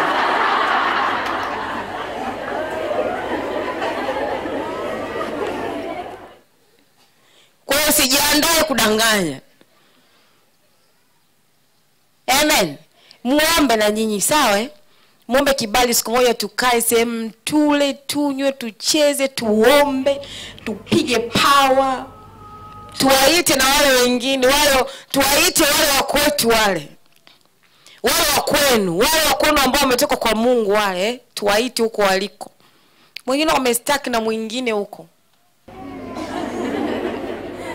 Sasa wakaja na wake wema. Ndivyo tu ile tangazo marafiki wa mtumishi Beatrice. Sasa mbona huko kwenye nono uzinzi umekazana kuliko hata kwa single ladies? Mimi mume wangu anatembea na watoto wa chuo mpaka utaona huruma. Sasa ndio maana tunawaombea wale watoto wa chuo kule. Wewe ingia na hao single ladies, omba. Wale watoto wale wakiwa na msimamo kule chuoni, huyo mume wako atapata wapi ujasiri wa kwenda? Kila akienda anakataliwa kwa sababu tayari wameshatoka wanamjua Mungu. Haleluya. Lakini pia ombeni maombi ya prayer marathon 1 kwa ajili ya waume zenu. Waombeni. Msitumie akili zenu. Huwezi kupambana kwa nguvu zako. Umeshapambana tangia miaka yote hiyo. Umefanikiwa? Kila siku unaibuka wapya. Lipeleke kwa Mungu. Amen. Kutokuwa na ushirika na Roho Mtakatifu. Hakikisha una uhusiano mzuri na Roho Mtakatifu. Yeye ndiye anayekusaidia. Yeye ni Roho wa Mungu. Hata kwenye neno yeye ndiye anayekusaidia. Tumeona kwenye namba 1 ufahamu wa neno. Kwenye neno wakati unasoma yeye ndiye anayekusaidia kupambanua neno. Mpaka wakati unaomba, kuna dada alituma ushuhuda, anasema alikuwa anaomba marathon yuko studio ngapi. Akajikuta anaenda kusoma Zaburi ya ngapi aliniandikia. Akasikia ule msemo alikuwa anasema umfanya farasi kitu fulani kwenye Zaburi. Huyo dada yuko huko. Nakumbuka alikuwa anaitwa Jackie. Jackie uko hapa, njoo hapa, njoo utusimulie. Mpe microphone. Roho Mtakatifu yuko very live. Imagine alikuwa anaomba. Akapelekwa kwenye mstari wa kwenye Biblia. Kile alicho kusema kwenye Biblia, ngoja tushuhudie mwenyewe.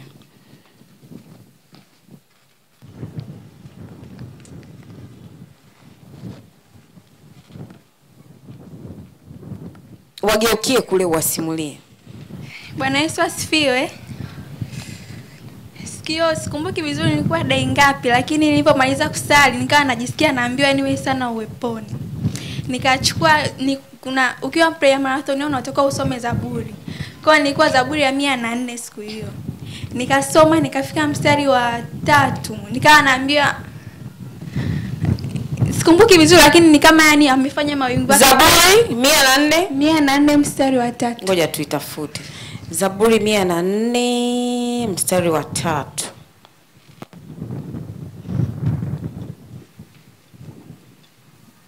Haya, ninasema na kuziweka nguzo za orofa zake majini. Uyafanya mawingu kuwa gari lake na kwenda juu ya mabawa ya upepo. Hapo aliposema uyafanya mawingu kuwa gari yake, ndo nikasikia niende dirishani. Nilikuwa naomba chumbani kwangu na kusoma kitandani. Nikaenda dirishani, nikaangalia hivi, nikawa naambia kabisa kaza macho angalia. Nikaona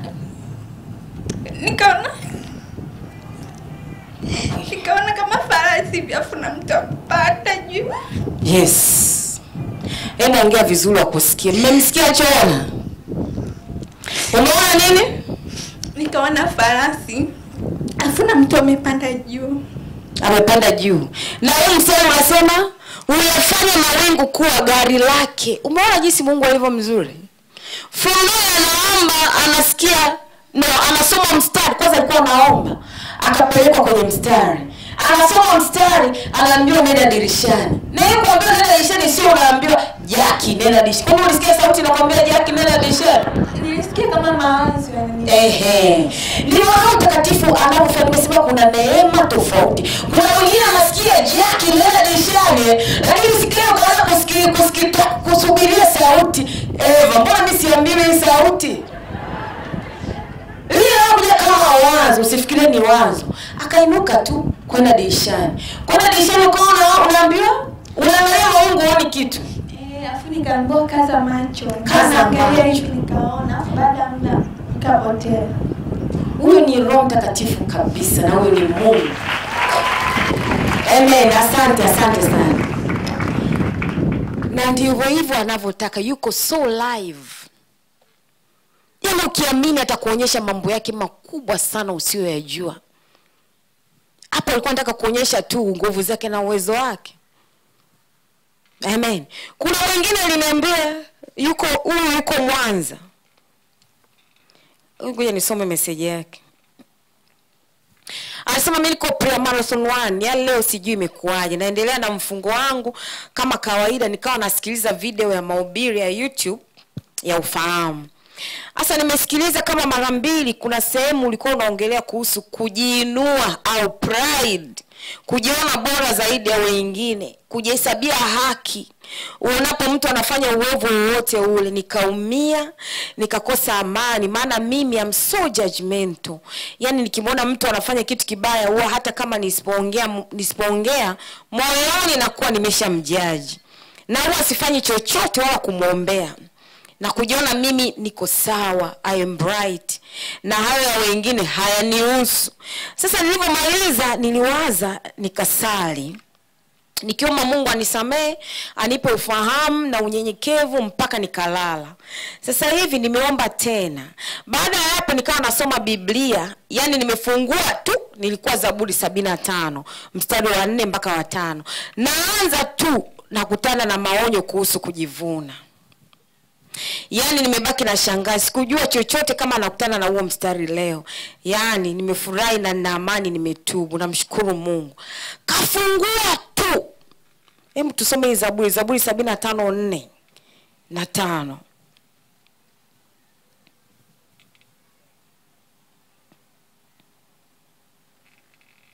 Inasema Zaburi 75:4, na aliwaambia waliojivuna msijivune. Na yeye alikuwa ndio yeye anajisemea. Na aliwaambia waliojivuna msijivune, na wasio haki msiinue pembe. Msiinue pembe yenu juu, wala msinene kwa shingo ya kiburi. Mbona Roho Mtakatifu alivyo mzuri? Yeye ndiye anayekusaidia. Kama neno ndio standard yako, ndio kiwango chako, unamhitaji Roho Mtakatifu akusaidie. Na yeye ndiye anayekusaidia pale Yesu anaposema na wewe kupitia neno lake. Kama una Roho Mtakatifu au hujamkubali, yani mahusiano yako na Roho Mtakatifu ni ya kusuasua. Ni vigumu sana kuelewa viwango vya Mungu. Ili kuelewa viwango vya Mungu unamhitaji Roho Mtakatifu. Mkubali, msikilize na umtii. Wakorintho wa kwanza 2.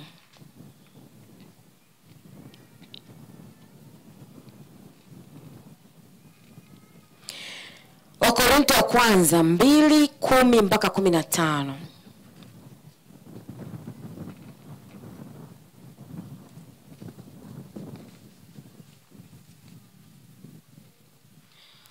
Wakorintho wa kwanza 2:10 mpaka 15. Inasema, lakini Mungu ametufunulia sisi kwa Roho. Maana Roho uchunguza yote, hata mafumbo ya Mungu. Maana ni nani katika binadamu ayajuaye mambo ya binadamu ila roho ya binadamu iliyo ndani yake? Vivyo hivyo na mambo ya Mungu hakuna ayafahamuye ila Roho wa Mungu. 12. Lakini sisi hatukuipokea roho ya dunia, bali Roho atokaye kwa Mungu, makusudi tupate kuyajua tuliyokirimiwa na Mungu. 13. Nayo tayanena si maneno yanayofundishwa kwa hekima ya kibinadamu, bali yanayofundishwa na Roho, tukiyafasiri mambo ya rohoni kwa maneno ya rohoni. 14. Basi mwanadamu wa tabia ya asili hayapokei mambo ya Roho wa Mungu, maana kwake huyo ni upuuzi, wala hawezi kuyafahamu kwa kuwa yatambulikana kwa jinsi ya rohoni. 15. Lakini mtu wa rohoni huyatambua yote, wala yeye hatambuliwi na mtu. Mtu wa rohoni huyatambua yote, wala yeye hatambuliwi na mtu. Roho ya Mungu ni roho ya Mungu. Roho Mtakatifu ni roho iliyo ndani ya Mungu. Inajua mpaka mafumbo yaliyoko ndani yake na kukwambia wewe. Yeye ndiye anaye-communicate na wewe. Huyo ni roho wa Mungu. Kama vile mtu na roho yake anavyojua, vile roho ya mtu inavyojua mambo ya mtu, ndivyo roho ya Mungu inavyojua mambo ya Mungu. Na ndio maana anataka kila mtu awe amkubali Roho Mtakatifu ili aweze kumweleza mambo ya Mungu, mafumbo ya Mungu. Amen. Namba 4, uovu. Tuko kwenye vitu vinavyozuia. Uovu kwa sababu ya tamaa za mambo ya kidunia. Kwa sababu dunia sasa watu wamekuwa na tamaa ya kumiliki mambo makubwa, mashindano kati ya mtu na mtu, viwango, anajikompea viwango vyake vya mafanikio kati yake na rafiki yake. Huyu rafiki yangu basi ana gari na mimi lazima niwe na gari. Anajipima viwango kwa rafiki yake, mtu kwa mtu, nafsi kwa nafsi, mpaka anaishia kufanya uovu. Anapataje ile gari sasa na hela anaishia kwenda kwa mume wa mtu. Uovu kwa sababu ya tamaa ya mambo ya dunia. Watu wanataka kumiliki makubwa zaidi ya uwezo waliokuwa nao.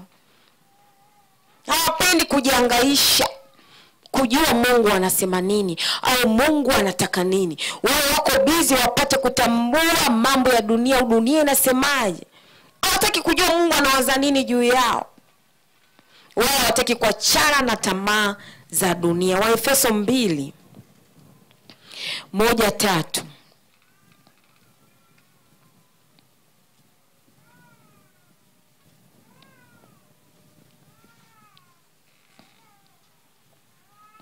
Waefeso 2:1-3 nasema, nanyi mlikuwa wafu kwa sababu ya makosa na dhambi zenu,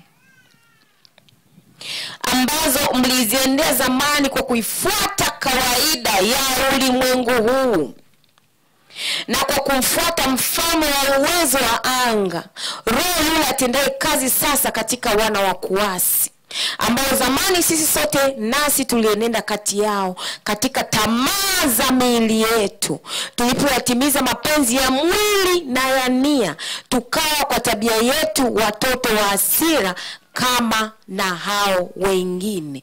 Tulifuata matakwa ya miili yetu kwa tamaa zetu, mwisho tukaishia kwenye uovu. Kishia kwenye uovu huwezi jua hata viwango vya Mungu, unajipima kwa viwango vya dunia hii. Nini kifanyike? Uzuri baba huwa anatoa na solution. Nini kifanyike ili watu watambue viwango vya Mungu? Nini kifanyike ili watu watambue viwango vya Mungu? Anasema hivi, wanipende mimi Mungu. Wanipende mimi Mungu. Mpende Mungu. Na kumpenda Mungu sio tu kumpenda mdomoni, na mpenda Mungu. Kumpenda Mungu ni kuacha yale yote ambayo hataki ufanye, na kuyafanya yale ambayo anataka ufanye. Useme nampenda Mungu lakini ufanye yale ambayo anataka ufanye. Sio tu kwa kumtamka mdomoni. Mpende kwa moyo wako wote, kwa akili zako zote, kwa roho yako yote, kwa mawazo yako yote. Anasema wanaonipenda mimi, wanaponipenda mimi wanafuata kile ninachotaka mimi. Mawazo yao, roho zao, akili zao ziongozwe na Roho Mtakatifu.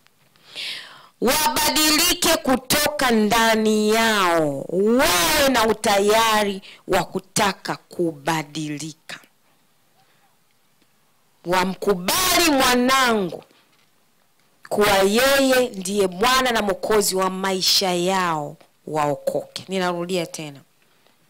Nini ufanye ili uweze kutambua viwango vya Mungu? Anasema wanipende mimi Mungu. Kumpenda yeye sio tu kwa kutamka mdomoni kwamba ninampenda Mungu. Mpende kwa moyo wako wote, kwa roho yako yote, na kwa akili zako zote. Anasema wanaponipenda mimi wanafuata kile ninachotaka mimi. Mawazo yao, roho zao, akili zao ziongozwe na Roho Mtakatifu. Wabadilike kutoka ndani yao, wawe na utayari wa kutaka kubadilika. Kuwa na utayari ndani yako kweli unaugua, mimi ninataka kubadilika. Hapo ndipo unaporuhusu Mungu akusaidie. Wamkubali mwanangu kuwa ndiye Bwana na Mwokozi wa maisha yao, waokoke. Utaenda kusoma Yohana 14:15. Tufungue Wakorintho wa kwanza 2:9. Wakorintho wa kwanza 2:9. Wakorintho wa kwanza 2:9 inasema, lakini kama ilivyoandikwa, mambo ambayo jicho halikuyaona wala sikio halikuyasikia wala hayakuingia katika moyo wa mwanadamu, mambo ambayo Mungu aliwaandalia wampendao. How beautiful. Mambo ambayo jicho halikuyaona wala sikio halikuyasikia wala hayakuingia katika moyo wa mwanadamu, mambo ambayo Mungu aliwaandalia wampendao. Ndio maana amesema wanipende mimi. Ukimpenda yeye utashika amri zake. Ukimpenda yeye atakuonyesha mambo anayoyasema ambayo jicho halikuyaona wala sikio halikuyasikia wala hayakuingia katika moyo wa mwanadamu. Ndio mambo ambayo Mungu aliwaandalia wale wanaompenda.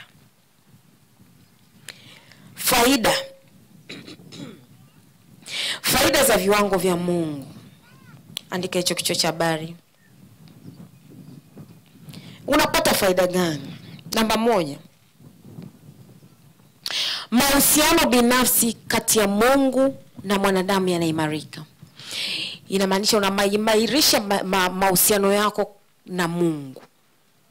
Ukiwa wewe unaenda kwenye standard ya Mungu, unaimarisha mahusiano yako na Mungu. Unapompokea Yesu kwenye maisha yako, unaruhusu Mungu kujifunua kwako, Mungu kuonyesha uwezo wake kwako. Anaonyesha uwezo wake ulivyo mkubwa kwako. Na kadri unavyozidi kuwa na haja ya kumtafuta na kumjua, ndivyo anavyozidi kujifunua kwako. Inamaanisha kila siku usikome kumtafuta Mungu. Faida ya pili, ujasiri. Unakuwa na ujasiri. Unapofanya mapenzi ya Mungu unakuwa na ujasiri. Hauogopi chochote kile.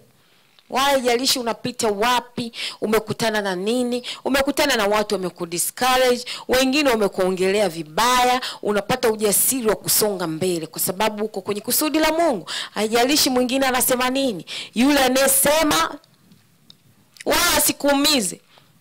Wewe mkabidhi kwa Mungu, wewe songa mbele kwenye safari yako. Usiangalie watu wanasema nini, usiangalie umekutana na nini kimekukashia tamaa. Mungu anakupa ujasiri unapotembea kwenye mapenzi yake ya kusonga mbele. Anaweka ujasiri ndani yako kwa kiwango cha juu ambacho kitakuvusha katika sehemu yoyote ambayo unaona kwako ni ngumu kuvuka. Ujasiri wa kimungu. Bila ujasiri mwingine inawezekana mngesha kata tamaa. Wengine wangesha acha hayo makusudi ya Mungu anayofanya. Wengine wangesha acha na huduma anazofanya kwa sababu wamesikia tu kule wanasema 1 2 3. Wewe kama ulimsikia Mungu amekuita na amekwambia maagizo yametoka kwake, acha yeye Mungu ndio akwambie. Sasa basi, na sio mwanadamu. Haijalishi ni nini kinasemwa kwako. Ndio maana amesema uwe rafiki wa Roho Mtakatifu. Yeye ndiye atakaye kuongoza kila sehemu unayopita bila kujali chochote, na atakupa na ujasiri wa kusonga mbele. Haleluya. Unapotembea kwenye viwango vya Mungu ndipo anapokuinua. Wewe unapoendelea kufanya kama ni huduma wale watumishi, usiangalie eti wamekuja watu wangapi, ila watu wangapi wamekombolewa. Kuna mmoja alitaka kuacha huduma kule Dodoma. Ndio mwanzo ndo anaanza. Sasa Mungu mimi alinionyesha nitakuwa naponya watu, tena watu wengi watakuwa wanakuja. Lakini mbona eti leo nilikuwa na watu 10 ndio anaanza kijana mdogo tu. Kesho wako 2. Yeye alikuwa anategemea leo aone kwenye vision wale mamia na maelfu ya watu. Amekata tamaa, anataka kuacha kabisa. Alafu mbona nikiomba vitu havitokei? Nikiwaombea naona wako tu kawaida. Kama hawapokei. Lakini hapo ndo nataka Mungu ujipime kwa viwango vyake. Hata kama mtu ni mmoja na amekombolewa, wewe umeshamiti viwango vya Mungu, kwa sababu yeye ndiye aliyemleta yule mmoja. Usifikiri umemleta kwa akili zako. Ndio maana naambia kila aliyekuja hapa ameletwa na Mungu. Kwa nini? Yeye mwenyewe anajua. Na pale unapofanya kwenye viwango vya Mungu ndivyo anavyokupandisha viwango. Kwa sababu wewe uangalie viwango vya dunia hii vinasemaje. Kwamba eti mtu mpaka wewe unatambulika wewe ni mtumishi, basi uwe na kanisa limejaa watu, wewe 1 2 3, hivyo ni viwango vya kidunia. Wewe tembea kwenye viwango vya Mungu, yeye mwenyewe ndiye atakaye kupandisha madaraja. Amen. Haleluya. Sio kwenye huduma tu, kwenye kila kitu unachofanya. Usiangalie nimeanzaje biashara, nimeanza kidogo. Kama unajipima kwenye viwango vya Mungu, uwe na uhakika atakuwa na kupandisha viwango kila saa. Kwa sababu wewe uangalie viwango vya dunia vinasemaje. Unaangalia viwango vya Mungu. Hata kama umeanza kwa kuuza chapati 10, lakini kama Mungu amesema ukipata hiyo hela 50% kasaidie wale watu kule, na unafanya, uwe na uhakika kesho utapika 30, kesho kutwa 100. Mwisho utasema nitafanyaje sasa hizi? Mbona mambo yananizidia? Nitaendaje hapa? Sasa utaanza kuajiri na watu. Unapanda kwenye viwango, mwenyewe ndio anayekupandisha viwango. Na sio unakazana kwa nguvu zako, kwa akili zako, mpaka unafanya mambo ambayo hayampendezi Mungu ili tu uende sawa sawa na wale wengine wale ambao unawaona, mbona huyu anapika chapati 1000? Matokeo yake unapika kwenye 1000 zinakudodea, unarudi kwa Mungu. Imekuwaje hapa Mungu? Kumbe wewe ulikuwa unaangalia viwango vya duniani. Haijalishi hata biashara yako ni ndogo kiasi gani, uwe na uhakika umesikia kwa Mungu. Na kama umesikia kwa Mungu, hata kama una hela, anza na hicho kidogo ulichokuwa nacho. Kama umesikia Mungu amesema nenda kafanye hii biashara na una mtaji, anza na hicho kidogo ulichokuwa nacho, kwa sababu yeye anapenda ule mwanzo mdogo anaopandisha yeye mwenyewe kwa viwango. Haleluya. Na sio utake kupata milioni 10 uanze kama wale unaowaona kule Instagram. Kwanza niliwaambia maisha ya Instagram yasikukoseshe usingizi. Najua ninachokiongea. Yale unaona watu wanaposti kule Instagram. Huko mtaani nasikia wanasema akili za nini? Akili za kuambia ushangae na za kwako. Hiyo sio sawa. Hizo za kwako zenyewe ndio hizo tunasema zimekamatwa ufahamu. Akili za kuambiwa changanya na za Roho Mtakatifu. Amen. Sio za kwako. Hizo za kwako zitakupeleka kule. Mbona huyu sasa mimi naona ameolewa alafu mimi niko na miaka 35? Ndio akili zako zinavyokuambia. Akili za kuambiwa changanya na za nani? Kwanza leo badilisha huo msemo. Yes. Za kuambiwa changanya na Roho Mtakatifu. Simple. Umesikia huko mtaani 1 2 3, nenda magotini hivyo Roho Mtakatifu. Ni kweli hichi nilichosikia? Sio kwa sababu yeye amekwambia amesikia. Tena mwingine anakuambia nimeambiwa na Roho Mtakatifu. Wewe una Roho Mtakatifu mpaka upitie vile Roho Mtakatifu wa mtu mwingine? Kwa mtu anaelewa? Kwa nini upitie vile Roho Mtakatifu wa mtu mwingine? Amekwambia mwambie ngoja na mimi kamuulize Roho Mtakatifu wangu. Nenda kamuulize, atakwambia. Lakini sio anakuambia eti kaambiwa na Roho Mtakatifu. Na wewe unajiona mimi labda si deserve kuambiwa na Roho Mtakatifu. Niambie Roho Mtakatifu yuko kwa kila mtu. Ni wewe tu mwenyewe unakuwa una utayari na una makelele kiasi kwamba anaongea haumsikii. Anayekwambia ameambiwa na Roho Mtakatifu, mwambie ngoja na mimi kamwambie Roho Mtakatifu wangu. Hapo ndipo akili za kuambiwa unachanganya na za nani? Good. Hallelujah. Namba 3. Kuna watu watakosa mbingu hivi kwa sababu wanamsikiza Roho Mtakatifu wa mwingine.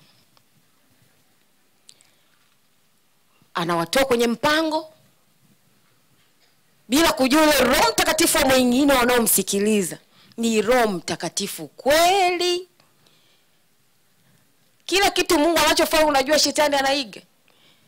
Ni Roho Mtakatifu kweli, Roho wa Mungu au ni roho chafu? Hiyo sauti unayoisikia ni ya Mungu au ni sauti chafu? Anakutoa kwenye mpango, unaikosa mbingu hivi. Kama vile ulikuwa hauna Roho Mtakatifu. Kwa sababu hujui maandiko, hujui kama na wewe unaweza kumuuliza Mungu na akakwambia. Haleluya. Namba 3, uzima wa milele. Na hili ni la muhimu sana. Huku kote tunakohangaika huku, mwisho ni hapa. Kwa sababu amesema hawajui wako duniani kwa muda mfupi tu. Kuna uzima wa milele. Na hiyo ndio muhimu. Viwango vya duniani havikupi uzima wa milele. Vinaishia hapa. Ndio maana unasikia alikufa ameacha magari 70. Lakini sikafa. Amepata uzima wa milele, ameenda mbinguni. Kwa sababu alikuwa anajipima kwenye level za kidunia. Sijui kama alikuwa anajipima kwenye level za mbingu. Vyote alivyovipata vile alivyokuwa anajipima kwa level viwango vya duniani, anaviacha hapa. Havina uzima wa milele, havina guarantee. Na ndio maana anataka uwe na viwango vya Mungu. Ukiwa kwenye viwango vya Mungu, you are perfect. Wewe uko kwenye njia sahihi kila unalolifanya, kwa sababu unajipima kwenye viwango vya Mungu. Haleluya. Na hapo ndipo utakaporithi uzima wa milele. Mwisho wake ni mzuri, na mwisho wake ni salama, ni njia salama. Na huo ndio urithi tulioachiwa. Pale unapomkubali Yesu kuwa Bwana na Mwokozi wa maisha yako, huo ndio urithi anaokuachia wa kurithi uzima wa milele. Pale unapomkiri kwa kinywa chako, unapomkubali kuwa Bwana na Mwokozi wa maisha yako. Faida ni nyingi. Anasema faida ni nyingi, lakini yapaswa kujiuliza, mpaka lini mtaenenda katika kuwekeza nguvu na uwezo wenu kwenye viwango vya duniani, na katika viwango vya Mungu hamtaki kusikia hizo habari? Mpaka lini? Mungu anauliza, mpaka lini utaenenda hivyo, kukimbizana na dunia? Wekeni nia kubwa kwenye kutafuta ufalme wa Mungu kwanza. Hivyo vingine vyote ni ziada. Mathayo 6 huwa naipenda sana. Mathayo 6:24. Utaenda kuisoma, lakini ngoja nikusomee sehemu ambayo huwa naipenda sana. Mathayo 6:24. Utaenda kusoma 24 mpaka 34. Lakini mimi nataka uangalie kuanzia 28. 28 inasema, na mavazi ya nini kuyasumbukia? Fikirini maua ya mashamba jinsi yameavyo. Hayafanyi kazi wala hayasokoti. Nami nawaambia kwamba hata Suleiman katika fahari yake yote hakuvikwa vizuri kama mojawapo la hayo. Basi ikiwa Mungu huyavika hivi majani ya kondeni yaliyopo leo na kesho hutupwa karibuni, je, hata ziji sana kuwavika ninyi wenye imani haba? Kama yale maua kule ambayo hayafanyi chochote, lakini angalia yanavyopendeza. Yale maua ambayo kesho leo unalikuta, kesho ukipita halipo, lakini limependeza mpaka unalifurahia. Kama ameweza kulivika hilo, si zaidi kwako? Kwa nini hauna imani na yeye? 30 anasema, basi ikiwa Mungu huyavika hivi majani ya kondeni yaliyopo leo na kesho hutupwa karibuni, je, hata zidi sana kuwavika ninyi enyi imani haba? 31, msisumbuke basi mkisema tule nini au tunywe nini au tuvae nini. 32, hapa hasa ndo unapopapenda, kwa maana hayo yote mataifa huyatafuta, kwa sababu Baba yenu wa mbinguni anajua ya kuwa mnahitaji hayo yote. Baba yenu wa mbinguni anajua unahitaji mavazi, unahitaji kula, lakini anachotaka nini? 33, bali utafuteni kwanza ufalme wake na haki yake, na hayo yote ambayo mnayakimbilia mtazidishiwa. Amen. Haleluya. Anajua kila mtu anahitaji 1, 2, 3. Anachotaka anza kwanza kutafuta ufalme wake na haki yake. Hayo mengine yote yaje kama ziada. Haleluya. Utaenda kusoma mpaka 34. Sasa anasema wengi sana wanaweka nia zao kutafuta vitu vya duniani na sio ufalme wa mbinguni. Yaani mtu yuko radhi aondoke asubuhi awe busy tena hata bila kula. Yuko na njaa lakini anapambana labda kutafuta kazi yenyewe sio ya mapenzi ya Mungu, au yuko kazini, yuko kwenye kazi ambayo sio mapenzi ya Mungu na ajala, lakini huyu mtu mwambie afunge siku moja tu. Atakwambia nina vidonda vya tumbo. Vingine vinakujaga kwa sababu mnaviita. Siwezi, nikifika saa 9 nasikia kuzimia. Lakini yuko tayari kufanya yale ya kiduniani bila kula. Wengi hawataki kusikia habari za wokovu, wala kuomba, wala kufunga kwa ajili ya kuimarisha mahusiano yao na Mungu. Wako tayari, wako busy kufanya mambo ya kidunia na sio Mungu. Kama unaweza kufanya mambo ya kidunia kwa namna hiyo, kwa level hizo, kwa nini kwa Mungu unashindwa? Mwezi uliopita kulikuwa na mvua sana hapa. Wangapi walikuwepo? Wengine walikuwa wanatumia ujumbe ambao mimi nilikuwa siji.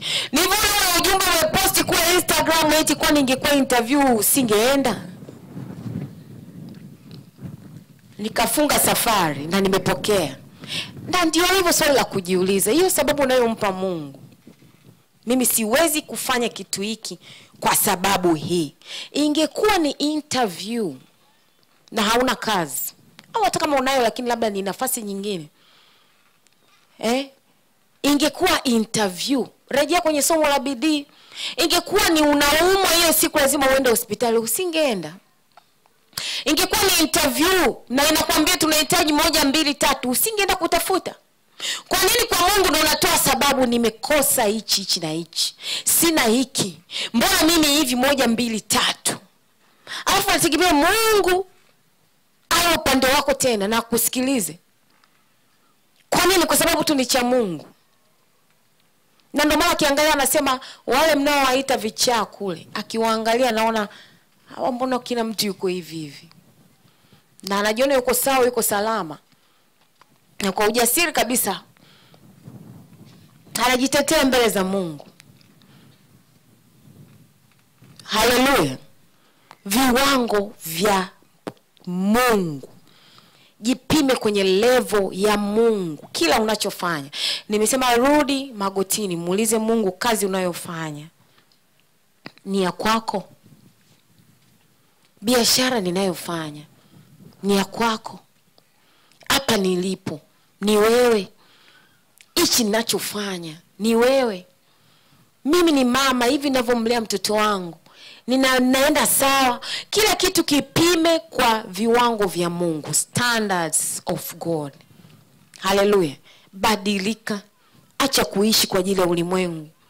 Hata kama inamaanisha watu 1000 wako against you, wako kinyume chako, hakikisha wewe na Mungu mko vizuri kabisa. Na hiyo inatosha. Amen. Inatosha. Yeye akikuelewa, akikujua, that's enough. Haijalishi wengine wanasema nini. Hallelujah. Tumefika mwisho wa neno.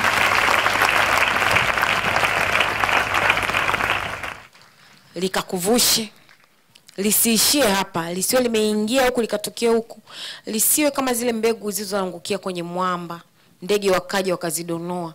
Lifanyie kazi na utamuona Mungu kwa viwango vya ajabu sana. Amen. Hallelujah. Mataifa yote Ndio Baba. yanakufahamu kuwa wewe ni Bwana usiyeshindwa. Na kabila zote za dunia hii. Ndio Baba. Sina kujua ya kwamba kuwa wewe ni Mungu usiyeshindwa. Mataifa yote Bwana,